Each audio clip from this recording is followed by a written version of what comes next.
Hey, history buffs and meme lords! Ever wonder what really sparked the American Revolution? Forget tea parties. It all started with a chicken.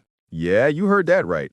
Meet Henrietta the Hen, the feistiest bird in Philadelphia, 1776. Buckle up for the Great Chicken Rebellion, a tale so clucking wild, it'll make you question everything your high school textbook lied about. Let's peck into it. Picture this. It's July 4th, 1776. The founding fathers are holed up in Independence Hall, sweating over that Declaration of Independence. Thomas Jefferson's quill is flying, Ben Franklin's cracking bad puns about electricity, and John Adams is yelling, "We need more drama!" Meanwhile, across town at Widow Jenkins' farm, Henrietta the Hen is not having a good day. See, Henrietta wasn't your average barnyard bird. She was a revolutionary at heart, hatched from a smuggled French egg during the 7 Years' War. Blame it on those sneaky spies.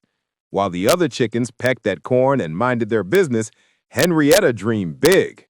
Why scratch for crumbs, she'd cluck, when we could rule the roost? One fateful morning, the widow decides it's time for a Sunday roast. She grabs Henrietta's coop mate, clucks farewell fowl, and heads for the axe.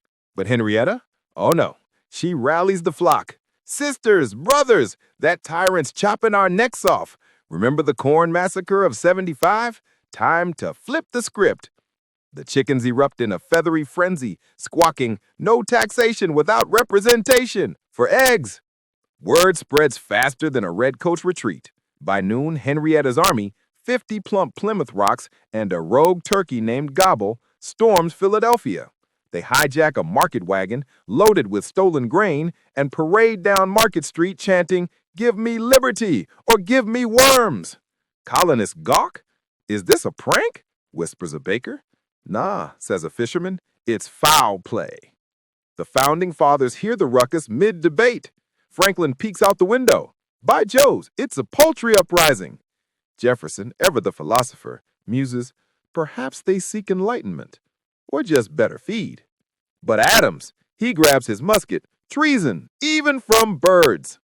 Chaos ensues. Chickens pelt the hall with eggs. Splat, splat, turning the Declaration draft into a slippery mess.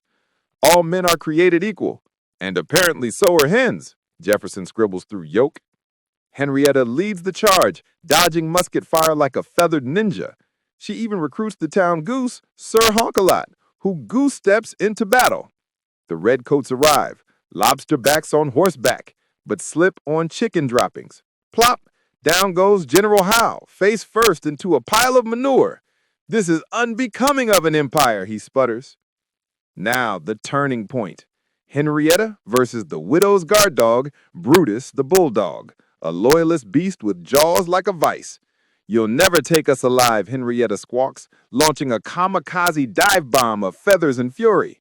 Brutus chomps air, gets tangled in his own leash, and rolls into a fountain. Splash! The crowd roars, colonists cheering for the underbirds. In the hall, Franklin has an idea. Diplomacy. He offers Henrietta a deal. Freedom for the flock in exchange for intel. Turns out, these birds have been eavesdropping on British spies. Henrietta spills. The redcoats are landing at Yorktown, and they're afraid of foxes. Boom! Instant strategy gold. The fathers signed the Declaration that night, ink still eggy, and add a secret clause. "And for the birds among us." So, did Henrietta save America? Historians say nah, but I say, without her rebellion, we'd all be eating British biscuits and calling soccer football. Moral of the story? Even the smallest peck can topple an empire. Next time you're grilling chicken wings, raise a toast to Henrietta, the original freedom fighter. What do you think? Real history or total balderdash? Drop a comment. Team Henrietta or Team Redcoat? Smash like if you're Team Chicken. Subscribe for more wild history twists, and I'll see you in the next Cluck Up. Thanks for watching. Share this with your flock. Peace out, or should I say, peck out.